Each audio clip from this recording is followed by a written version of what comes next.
Norway is a northern European country located near the Arctic Circle. It is known for its cold climate and mountainous terrain, and due to this, it is one of the most sparsely populated areas in the world. Norway is a high-income country with a very affluent population. Norwegians are very concerned about their natural environment, and they love their holiday cabins. Norway is a powerhouse in renewable energy. 99% of electricity production is covered by hydropower plants. However, our challenge was to design an off-grid energy generation system to provide a cabin community consisting of 44 cabins with sufficient heat, light and water supply. Our small-scale solution needs to be sustainable, meanwhile not compromising the aesthetic of the area. Summer days have up to 18 hours of sunlight, but in the winter the days can be as short as 6 hours. Snow covers the country in the winter, making accessibility a major problem. Our system needs to be able to be operational in these harsh conditions, as the cabins don't have the national grid to fall back on. Costs must be taken into consideration.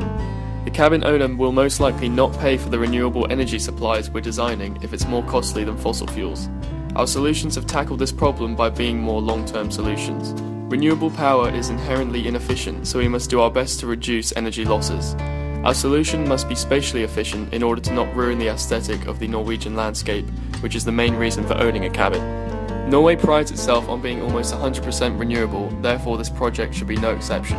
The only way we can provide energy sustainably is through renewable energy sources like wind and solar. The people of Norway spend their leisure time in cabins in order to escape the urban areas and experience Norway's natural landscape. We must make sure not to damage the environment, since this would defeat the purpose of going to the cabins in the first place. Energy requirements for each cabin vary for each month.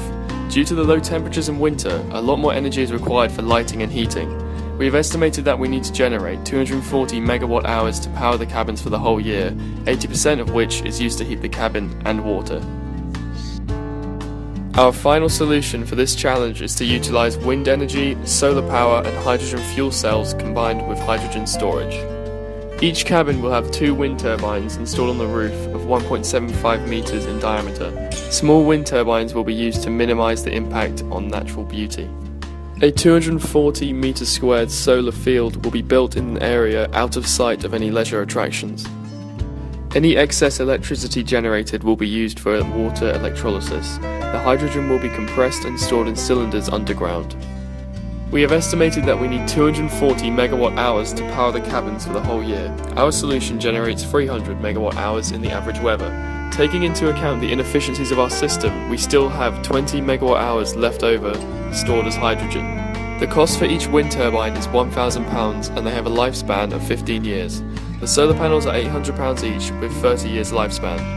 £2,000 will be spent on hydrogen fuel cells and it will function as long as the hydrogen is pumped in.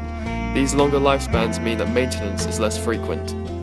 The power station will be out of sight of leisure attractions in the region. Residents will have access to hydrogen, promoting the use of fuel cell vehicles. Stability is achieved through the hydrogen storage and fuel cell. It provides a backup system to provide energy when the wind is either too strong or too weak to supply the electricity. Norwegians have a generally high income, meaning they can afford to pay the extra, provided they have a reliable source of energy. The efficiency of the wind and solar energy generation system is increased by adding a tail in the turbine and a sun tracker for the solar panels. Solar power and wind power are renewable.